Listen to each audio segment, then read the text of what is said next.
Hello everyone, my name is Kitetsu and welcome back to my channel. Sorry it's been a while since I made some videos, I've been pretty busy, but I wanted to do a very quick news summary of some of the stuff we've heard about recently. The first thing, of course, which is absolutely amazing, is the MORTARCH of Grief finally being unveiled.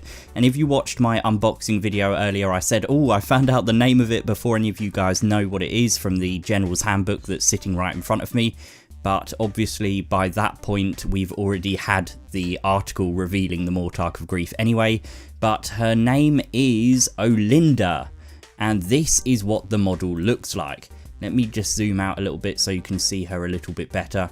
And apologies if my microphone keeps booming a little bit. I haven't got a pop filter just at the moment because I am at my girlfriend's house. But wow, look how amazing that looks. I absolutely love it. I mean, it's me. Of course I was going to love it.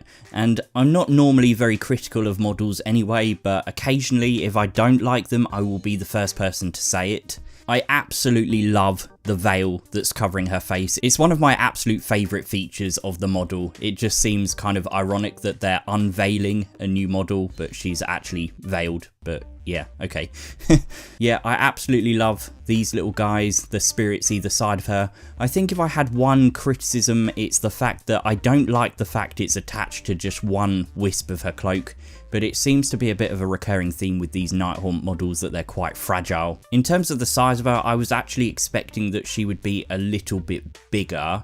We saw that preview of her and she looked kind of massive in the background, all blacked out. It's hard to get a sense of scale from this model, but looking at the base, it doesn't look like she's enormous, but I could be wrong. At first I thought maybe the model was a little bit simplistic, but actually it's grown on me almost immediately. Like, I absolutely love it. I'm definitely going to buy this model because it looks very cool. And if the starter set is anything to go by, then they're actually giving some of these characters from the Night Haunt army a really good backstory. To be honest, I think they have absolutely nailed the Night Haunts. They look so good as a faction, and I think this is the icing on the cake to me. I love the fact that she's basically the latest MORTARCH that Nagash has recruited into his service. It's cool that they've got an established narrative, but they're not afraid to just expand on it and add really cool things to it. Then again, I guess that's the Age of Sigmar in a nutshell, isn't it, really? But yeah, I don't think it would have been too bad if they'd have had a couple more of these wisps of her cloak kind of attaching down to the base just for extra stability. The way they've kind of modelled it is to make it look as cool as possible, but I do worry about some of these models looking quite fragile.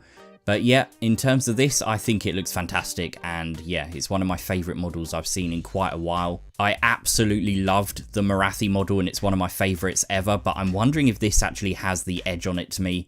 But I guess we'll have to wait and see how much it's going to cost and everything, but we don't know what her rules are like either at the moment. But let's just take a little look at her backstory. Nagash is a being of exceptional power, we know that, but he can't be everywhere at once. I guess his MORTARCHs act as almost like little beacons or signal towers that send his energy out across the realms. OLYNDER is the most recently chosen of these Dark Lieutenants, and they are the spear tip of his assault in the mortal realms. We've got this amazing piece of artwork where she's coming up the steps to Nagash's throne room, and she's got all of these spirits trapped by this chain, so that's very, very cool. If you've been reading the that first chapter of the Soul Wars novel that's coming out really soon, you actually get to see the novel open up inside this chamber, so that's very cool as well. Nice to know we've got a cool piece of artwork for that scene in the book. But yeah, it says here she was a plotter and a schemer who showed false remorse to improve her standing.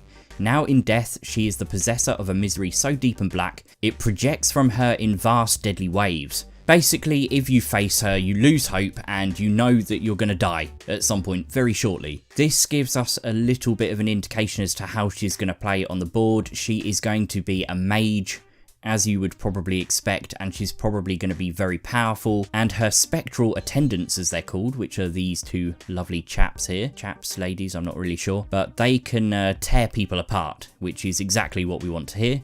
Interestingly enough, looking at the General's Handbook, she is not actually the most powerful model in the army based on points.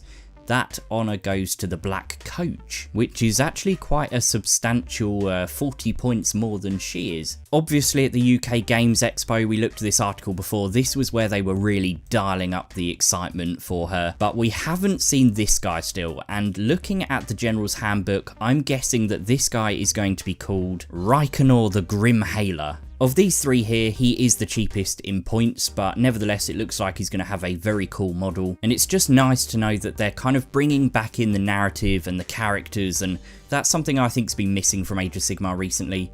But yeah, other than that, the last thing I really wanted to talk about is this. The Age of Sigmar website that is brand new and now live, and the most important thing of all on there is the fact that the core rules of the new edition are on there right now for you to download, read at your own leisure and decide whether you like them. One thing before I forget, a lot of people were telling me to comment on this Stormcast rider on some sort of griffin or whatever that is. You get to see it here right at the end of the video, and I think we get one more view of it as it attacks the Knight of Shrouds. Yeah, there we go. And yeah, basically I can tell you now that I know what this thing is called. It's a Lord Arcanum on a Taurolon. Now, there are two units listed in there that I haven't seen before. One of them's the Taurolon, and the other one is called a Dracoline, which is also another model that a Lord Arcanum can ride. So I'm guessing this one is the Taurolon, and I'm guessing this one is the Dracoline, or Dracoline, I'm not really sure. I'll go with Dracoline because it sounds cooler. What we've actually got here is an Evocator, or someone in my comments told me it's an Evocator, I think. So an Evocator on a Dracoline, and that is listed in the General's Handbook too.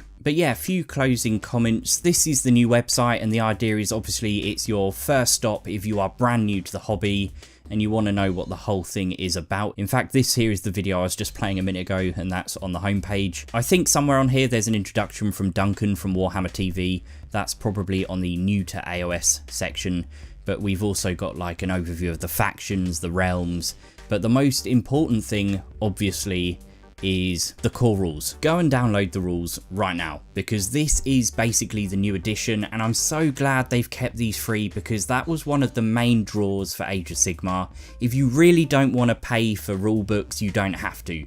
Just use the free war scrolls and use the core rules PDF that you can just download for free. Basically, the rules are an evolution, not a revolution.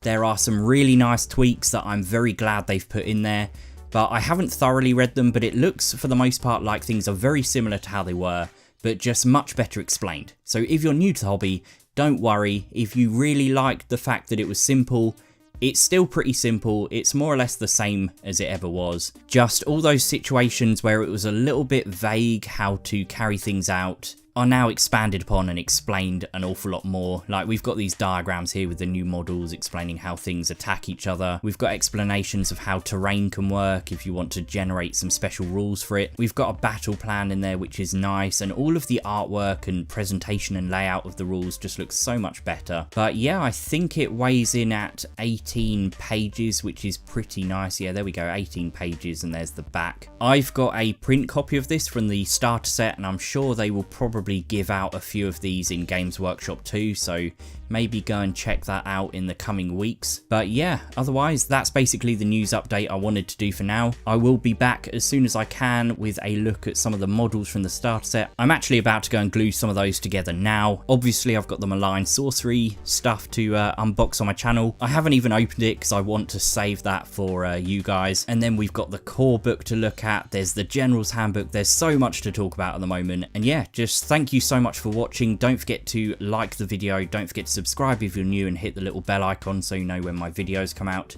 And otherwise, I will see you guys really soon, so stay awesome.